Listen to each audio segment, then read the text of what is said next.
como depois de 68 não surgiu nenhuma ideia nova, como tudo que se fala no mundo, tudo que o pessoal da esquerda fala no mundo, ainda é a repetição do discurso de maio de 68, então aquilo para eles é o ano que nunca acabou. Eles continuam vivendo lá. Só que muita coisa aconteceu nesse ínterim. O principal que aconteceu foi justamente a elite globalista se apossar desse ideário e começar a usá-lo como princípio de organização da militância. O raciocínio era muito simples, falou, essa nova esquerda que está surgindo não tem a classe proletária contra ela. Você vê que na França, em maio de 68, os sindicatos comunistas e trabalhadores ficaram contra os jovens, né?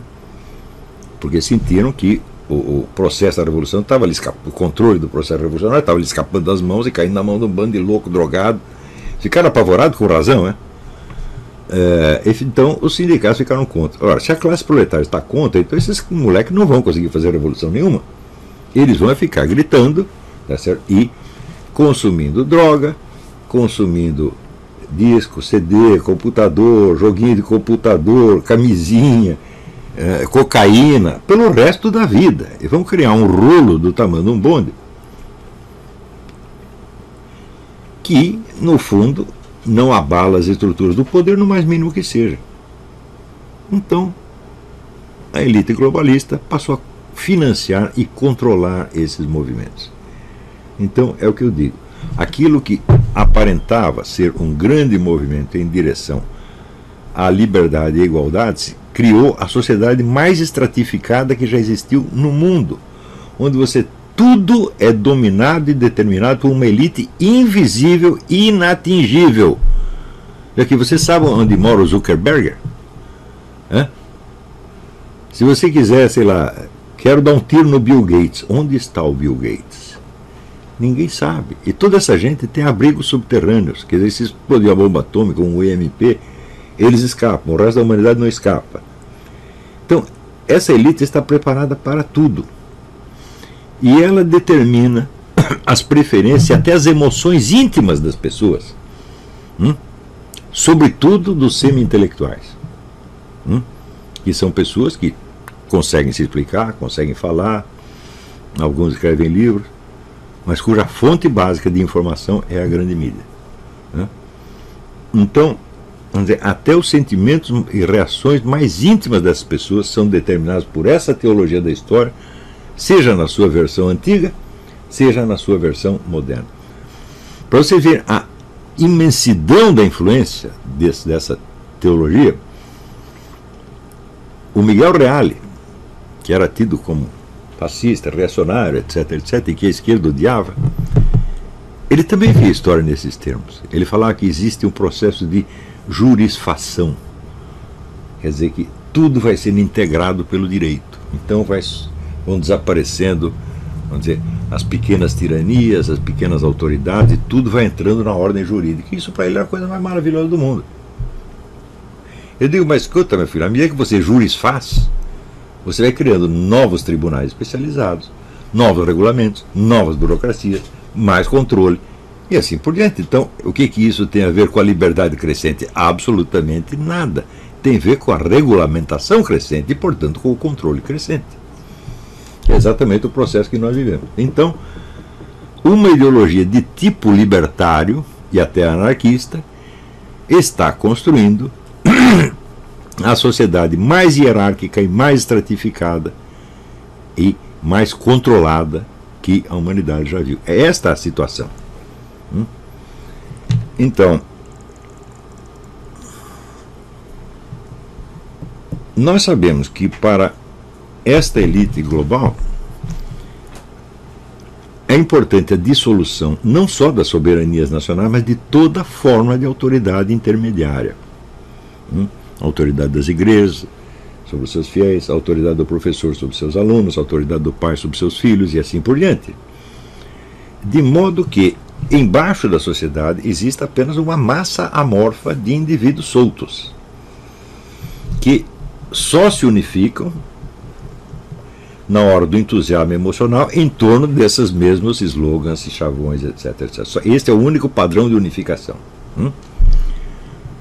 E em cima, então, você tem vamos dizer, os controladores da mídia, do sistema educacional e da cultura, que não precisam controlar pessoas por pessoas fisicamente, eles controlam por efeito estatístico.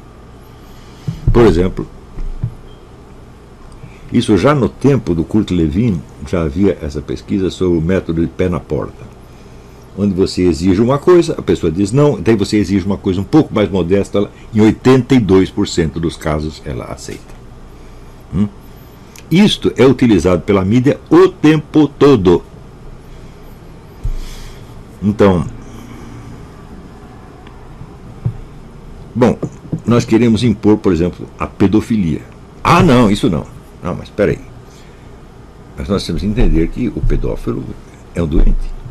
Então ele merece tratamento e não punição. Ah, tá bom. E assim você vai. Gradativamente você faz uma exigência chocante e a troca por uma outra exigência mais aceitável, e 82% sempre vai aceitar. Está lá no livro do Pascal Bernardin, Maquiavel Pedagogo e o Império Ecológico. Vocês vão ver como essas técnicas são já bastante antigas, já muito testadas. São usadas pela mídia o tempo todo. Então,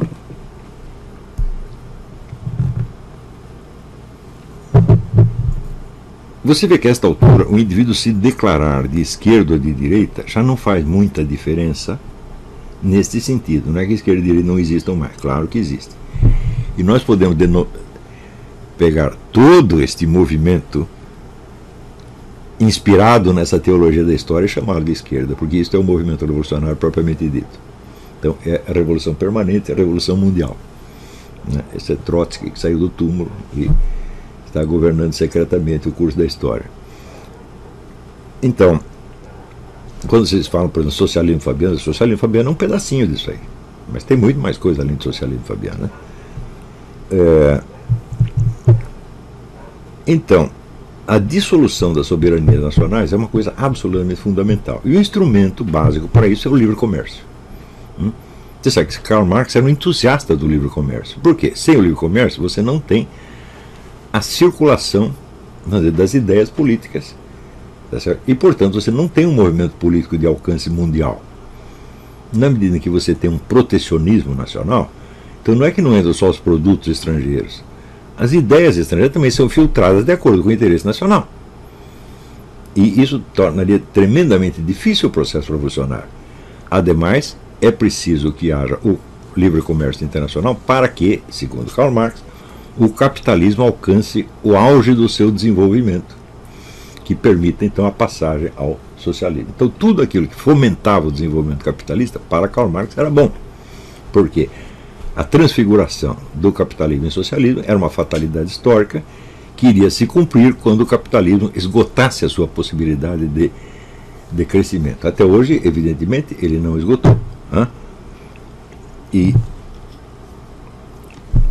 isso quer dizer que, se você pegar qual é a posição do Brasil dentro disso, a capacidade brasileira de gerar ideias de alcance mundial é mínima. Se você pensar bem, eu digo, olha, o único sujeito que produziu no Brasil ideias que são importantes para o mundo inteiro foi o Mário Ferreira dos Santos, o resto não. Alguns produziram obras de alcance mundial, como o próprio Carpo. Ainda acho que a história da literatura dele é a melhor que existe no mundo e poderia ser adotada no mundo inteiro com vantagem. Mas isto não é uma concepção do mundo, isso é apenas um livro de história. Mas, se você pensar assim, como concepção do mundo, como organização do conhecimento, só o Mário Ferreira fez alguma coisa. E o Mário Ferreira, vocês sabem perfeitamente que ele não é absorvível na cultura nacional. Ele transcende o horizonte de consciência da cultura nacional inteira. Então, em geral, as ideias que circulam no Brasil são ideias estrangeiras adaptadas. Você tem um monte de representantes locais do marxismo, do liberalismo, do socialismo fabiano, tá certo? Do catolicismo pré-conciliar, do catolicismo pós-conciliar, tá certo?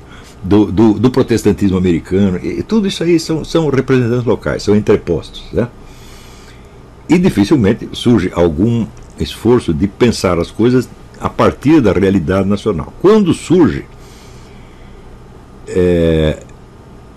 vem com um velho vício do pensamento nacional, que é, vamos dizer, o nacionalismo geográfico, que surge já no romantismo, com a ideia da cor local. Tudo tem que ter cor local. Então, como dizia o Werner Sombart, o esforço de nacionalizar a cultura, ele estrangula a força criativa. E o que aconteceu? É por isso que a gente não aguenta mais ler Zé de Alencar, nem Mário de Andrade, nem Menotti del Pica, nem os caras todos da Semana de 22. Do modernismo, nós só aguentamos ler aqueles que não participaram dela, como Carlos Drummond de Andrade, Manuel Bandeira, que são modernistas já de uma segunda geração, tá certo? E não muito típicos, evidentemente. E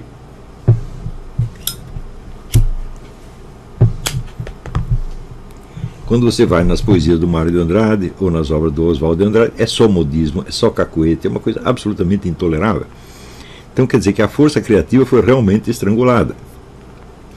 Então esse tipo de nacionalismo não nos serve para coisa nenhuma. O verdadeiro nacionalismo consiste em você criar obras, pensamentos, ideias que tenham alcance universal e que possam impor o nosso país, tá certo, como criador de influência, não só como receptor. Isso é que é importante. No livro Futuro do Pensamento Brasileiro, eu assinalei que só 4 autores tinham feito contribuições dessa altura, que eram, né, o Mário Ferreira,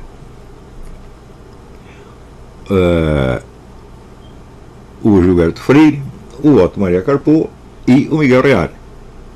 Não todos na mesma altura, evidentemente.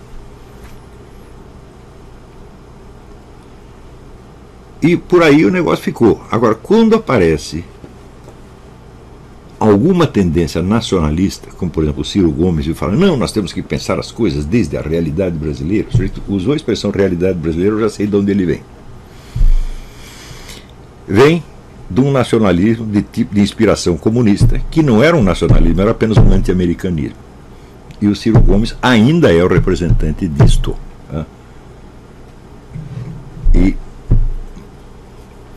Então você tinha, vamos dizer, até os anos 60, 70, você tinha 2 tipos de nacionalismo. Você tinha este, que era o nacionalismo comunista, que não era nacionalismo, evidentemente, era apenas dizer, a aplicação da estratégia terceiromundista do Stalin, quer dizer, explorar uma revolta nacionalista contra o imperialismo americano, ao mesmo tempo em que os valores da cultura nacional eram depreciados, tá certo? Porque eram tidos como expressões locais da dominação imperialista. Tinha esse tipo de nacionalismo e tinha o nacionalismo geográfico que fazia culto da Amazônia, dos papagaios, do petróleo, etc, etc. Então, paramos nisso. Você vê que o Ciro Gomes hoje ele representa exatamente esse mesmo tipo de nacionalismo. E por isso mesmo ele é abertamente apoiado pelo Partido Comunista da China. Então ele é o homem do BRICS no Brasil. O que é o BRICS? É um dos 3 esquemas globalistas. Existe o livro de um autor chamado Goodman, que é, o livro já é dos anos 50, que é o Plano Soviético de Estado Mundial. É um livro indispensável. A União Soviética já tinha um plano de Estado mundial abertamente formulado quando os globalistas ocidentais ainda estavam arranhando a ideia. Né? E no debate com o professor Dugin, eu mostrei ali que existem 3 grandes esquemas globalistas, um esquema ocidental concentrado mais ou menos no grupo Bilderberg, que é o que domina a mídia ocidental inteira, tá certo? O sistema educacional, essa coisa toda. E por onde é repassada à multidão as ideias da teologia progressista da história, seja na sua versão antiga, mais liberal conservadora, seja na sua versão moderna de maio de 68. Em seguida você tem o esquema russo-chinês, que se consolidou no BRICS, e terceiro você tem o esquema islâmico, que tem se servido dos outros 2 como instrumento de maneira absolutamente brilhante. Então, o que está em jogo nas nossas eleições é isto. Você tem um candidato do esquema globalista ocidental, que é o João Dória, candidato possível, todos eles são candidatos possíveis, nem um candidato oficial. Você tem um candidato do BRICS, e você tem a candidatura nacional, que é a do Bolsonaro. É disso que vocês vão ter que escolher. Então você vê o que você gosta. Quer dizer, você quer ver o Brasil se transformar num instrumento do globalismo ocidental? Vota no João Dória. Você está do outro lado, está do lado do BRICS, vota no Ciro Gomes. Você está do lado de uma terceira alternativa puramente nacional, você vai ter que votar no Bolsonaro, porque não tem outro. Você pode não gostar dele, pode se achar intelectualmente superior a ele, mas o fato é que ele virtualmente é o candidato nacional. É isto que está em jogo. Ora, quando se fala em Bolsonaro, nós temos o seguinte problema: nós temos o trauma dos anos de chumbo. E quantas pessoas foram traumatizadas pelos anos de chumbo? Eu acredito umas 2.000. As pessoas mais importantes da esquerda foram todas traumatizadas. No resto, ninguém se sentia traumatizado. Né? O Emílio Garastazu Médici, quando ele saiu da presidência, ele tinha 80 e tantos % de aprovação popular. Ninguém estava se sentindo mal ali. Mas a turma da esquerda estava. Né? Então, evidentemente, esse pessoal sofre de uma megalomania umbigocêntrica que acha que o mundo deles é o Brasil. Então, até hoje, a história do período é contada do ponto de vista desse pequeno grupo, como se a realidade dele fosse a realidade do país inteiro. E isto dominou de tal modo a historiografia dos últimos 50 anos que se tornou um dogma. Ó, nesta versão é o seguinte: o pessoal da esquerda era idealista, democrático, libertário, e os outros eram apenas uns generais sangrentos, opressivos, fascistas, malvados, etc, etc. Olha, isso é uma coisa tão maniqueísta e tão idiota que é simplesmente impossível. Quer dizer, uma história que nega, né, aos adversários do historiador a própria condição humana não pode ser real. Você acha possível que aqueles generais de 64 não tivessem nenhum ideal, não tivessem nenhum valor moral, não tivessem nenhuma qualidade pessoal, não tivesse nenhuma boazinha intenção, por menor que fosse? Esta é a versão que é passada. Ela é pueril, mas todo mundo aceita. Né? Então, se você tenta restaurar um pouco a realidade histórica, você já entra na classificação dos saudosistas do regime 64. Claro, existem os saudosistas. Né? Entre os quais, evidentemente, eu não posso me incluir, mesmo porque eu estava na época na esquerda e estava me sentindo muito mal.